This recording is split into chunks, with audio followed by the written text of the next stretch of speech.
What's up, squad? It's Brandon from the Bantu Sun. Thank you so much for joining me today. So we are now officially within the Trump's second administration, and he hit the ground running with signing executive orders on his first night. And it was really great because some of it was for show, of course, but it shows his prioritizations. I look at it as okay. The things he's leading out the gate with. First and foremost, is going to be the things he can prioritize and control the most. A lot of things happen on a presidential watch they can't control because it wasn't seen before it happened. For instance, the Israeli Gaza conflict wasn't seen on Biden's watch because there was no Israeli Gaza conflict. There was no October 7th at that time. And so, as the president goes into his administration, things are going to happen on a global scheme that he's going to have to adapt to. And it's going to take his eyes off the prize of their own agenda they're trying to drive, or at least be a competing interest as they fight for attention in a news cycle. So he's coming out with what he prioritizes. It was really, really interesting. And he gave me a couple nods. I don't want to brag, but I know it was a couple things I've called out, and I like that because it means that I'm on the right track. Because I'm not in the room where it happens, right? So I had to look for metrics to say, okay, am I following the right line of thinking? Am I thinking about putting myself in these people's shoes and seeing the world how they see it? Which allows me to be proactive on my ends in attaining my goals. So when he says, they ask him a question about who would he call, what from a president would he call?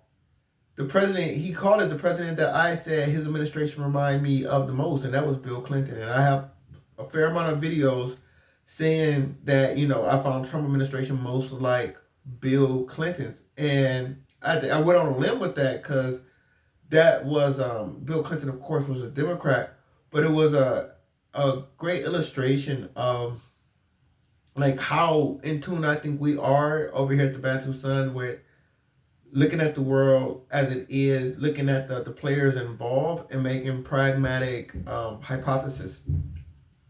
So it was a couple other call outs. Like they talked about, like just to rehash some things, the Ukraine Russia war. He's and right now what it appears to be is both sides are hurting. Ukraine's hurting a little more, but Russia hurts the most because Ukraine is kind of got one enemy, and that's Russia at this point in time. And whenever this stuff is over with, Ukraine is going to go into the bosom of the West, and they're going to receive a lot of infrastructure and development because they're going to be a role player in the Western alliance. Russia doesn't have nobody, or Russia doesn't have nobody to run to. If Russia goes to another country, now Russia, a nuclear power, is going to play second fiddle. Russia not only has to bounce back from this war in Ukraine, but they also have to bounce back from any other threats that might come their way. And most likely those threats are going to come from the West. As you can see, they're harassing and nibbling them at the West, constantly doing troop buildups. Turkey is constantly encroaching and taking away territory. Because that's the big thing, right? Because Russia's so bogged down, you can't say they didn't have any effect on their lack of success in Syria. Because they were so bogged down. You can't say, like, you were bringing in North Korean soldiers for a reason.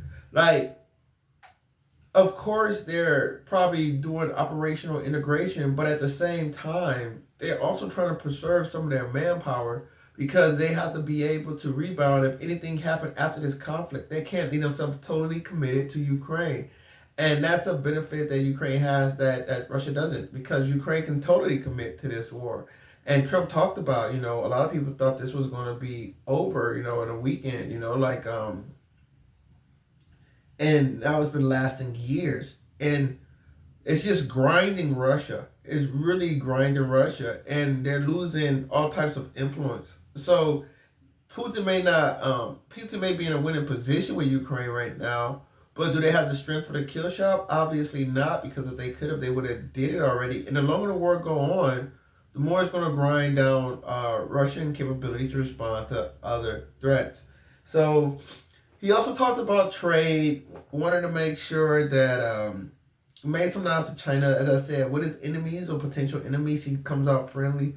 With his allies, he comes out aggressive. So he talked about big tariff tax on Canada, Canada and Mexico if they didn't get their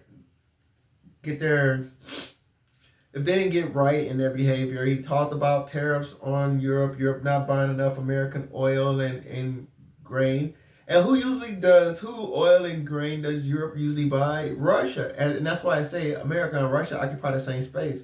I really think, people think in the Cold War, the world being divided. I actually think the American leadership or the foreign policy team actually liked the fact that they didn't have to compete with Russia and some of the most developed markets in the world because they were cut off from the first world and they had the Iron Curtain up. And then when that Iron Curtain comes down, now Russia's a global player now. Now they can compete for European trade against Americans. And I don't think a lot of Americans like that anyway. That's why I don't think they're sweating trying to keep Russia bogged down and ostracized from global trade network, because otherwise they would have to compete with Russia. And Russia's a lot closer to European and Asian markets than America is. So that's direct competition for America. He talks about his supporters, the Jan 6 supporters. Of course, he's going to try to get as many of them free as possible. So that's a nod to his supporters. That's a great call. Talked about how Biden obviously may have had one of the worst, maybe the worst presidential tenure. When you look at, especially with the pardons and the guilt that it looked like doing, they did so many pardons and it was like future pardons, like people not even guilty of anything, but just in case you find something, leave them alone, which is really red flags, but government's going to government. He talks about illegal immigration a lot. So we'll see where this illegal immigration situation goes to. Illegal immigration it's like one of those things where people let it happen, I think, because they don't want to overtly deal with the truth. And this is part of Western civilization.